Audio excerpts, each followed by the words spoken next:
Microsoft tends to shoot themselves in the foot more than any other company that I've ever seen, and it's a little bit unfortunate because I've mentioned this multiple times.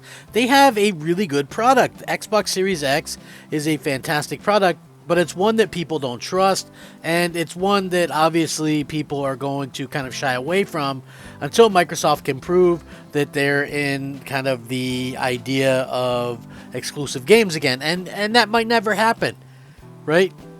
It might never happen, but I think one of the things that they have going against it is this bit of news that I'm going to talk about right here, and this is something that you can't really understate, because if people are wondering why Xbox has fallen behind previous generations consoles, like, how on earth, this is my question, how on earth can the Xbox Series X and S be selling millions and millions of consoles worse than the Xbox One at the same point in time? Xbox One was public enemy number one. It literally shipped and forced to connect on you, was more costly than a PS4 by $100, and was weaker.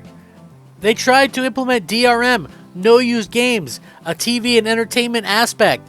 How in the hell can that be a console that outsold what you have right now? It honestly makes no sense. How can that even happen? Well, you know what? It's really hard saying how that happened, but this generation, I have to admit, and this isn't necessarily just an Xbox problem, I find this to be a PlayStation problem as well this generation. There just hasn't been those games that are gripping and amazing and that make you want to buy and play the platforms, right? I understand PlayStation 5 is selling well. Don't hate me, PlayStation Nation. I get it. They're selling well and in many areas are ahead of the PlayStation 5. But at the same time, this news is very damning for this entire generation. Like, I don't think that necessarily that people are getting tired of consoles or this or that. I think the games are just worse.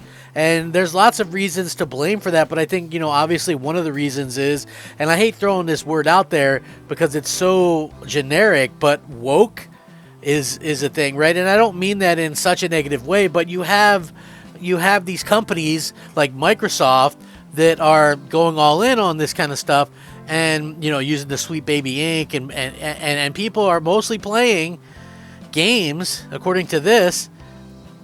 In 2023, the average game was 7 years old on console and 10 for PC. So last year was a very interesting time for new games on Xbox and other platforms, but according to new data, most of the playtime was still logged in by games that were 7 years old or longer.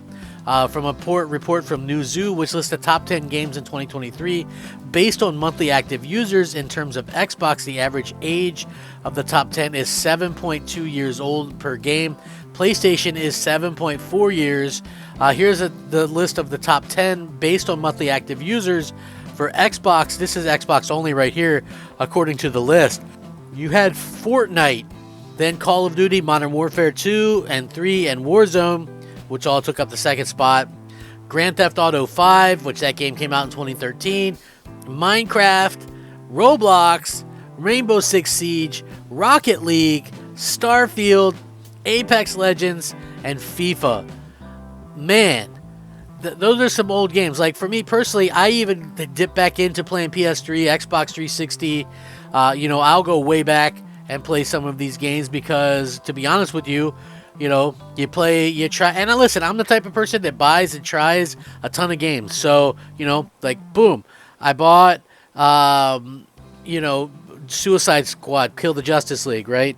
Okay, thinking, well, it's Rocksteady, like, I didn't like the online aspect of Avengers either, but maybe it has a decent single player. But you can just tell that I'm not sure what they were going for that. For me, even, and I'm sure I'll get hate for this, Spider-Man 2 was the most pandering video game, and I couldn't even finish it, right? The writing is not, just give us good characters with good stories. It doesn't matter who they are, what they like, it doesn't matter, okay? Jeez. Obviously, Modern Warfare 3 was one of the new releases. They kind of topped the list or whatever. In general, across all platforms, players spent 60% of their time playing games that were 6 years old or older, which is an increase from 57% in 2022.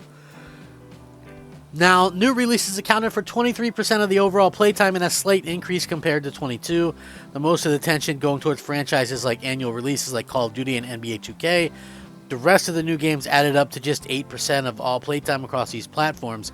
So yeah, just speaking about this other thing, like I've been playing MLB The Show, the new one. It's on Game Pass. It's a decent game. It's not without its flaws. I don't understand why they took away the option to use the old throwing scheme and batting scheme and pitching scheme like they had the previous years. But they keep saying her to my character, and it's just, I don't know. It's like baseball.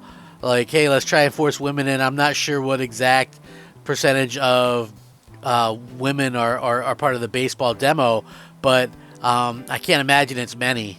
So I don't know. That's just weird to me anyway. So while it might sound dire, the reality is it's easily possible to be successful within these constraints. The top 5 titles within the smaller portion of new game playtime were Diablo 4, Hogwarts Legacy, Baldur's Gate 3, Elden Ring, and Starfield. So there's obviously some newer games that are being played and things like that. Ultimately, it's not that much of a surprise what we're seeing. It's clear that Minecraft, Fortnite, Grand Theft Auto 5 are still extremely popular in today's world. Xbox also has the smallest average compared to PlayStation, with the latter coming in at a very high of 9.6 years on PC for 2023, which is what I always say about PC, right? Like, people go, well they'll track stuff like Power World. Wow, 2 million people were playing Power World. And I'm like, yeah. And in 3 weeks, that's going to be down to hardly anything, and everybody's going to be back on Counter-Strike, right? And look what happened, man. There's like 40,000 people on Power World now, right? That game had 2 million people concurrently at one point weeks ago, and now is down to like 40,000. So, I mean, listen, people just go back to what they know. So whatever the case may be, like for me, this isn't surprising at all. I really hope that Microsoft figures out something, but it's not. I don't think this is necessarily just a Microsoft problem. I think that it's a gaming problem, right? Like, so many of these people are obsessed with catching these other gamers, like that maybe don't even exist, right? Everybody's talking about getting these, millions and billions of gamers, and again, I think that maybe doesn't exist, and you don't sacrifice your current people for the hope that you can lure other people in, because you might not, and then you're not going to keep the people that you already had, and so then you got nothing. It's not a good look. So hopefully that they all learn from this stuff and kind of can do better, man. Great stories and great games will attract people. You don't have to force anything on anyone, right? Nobody cares. I think gaming largely is very much a thing that kind of has each other's back. We just want people to play. But it's when you start going, oh, okay, well, let's put this character specifically for this reason, that people start to take issue. Just remember that. Anyway, let me know your guys' thoughts and feelings. Rack 'em up. Crap Gamer out.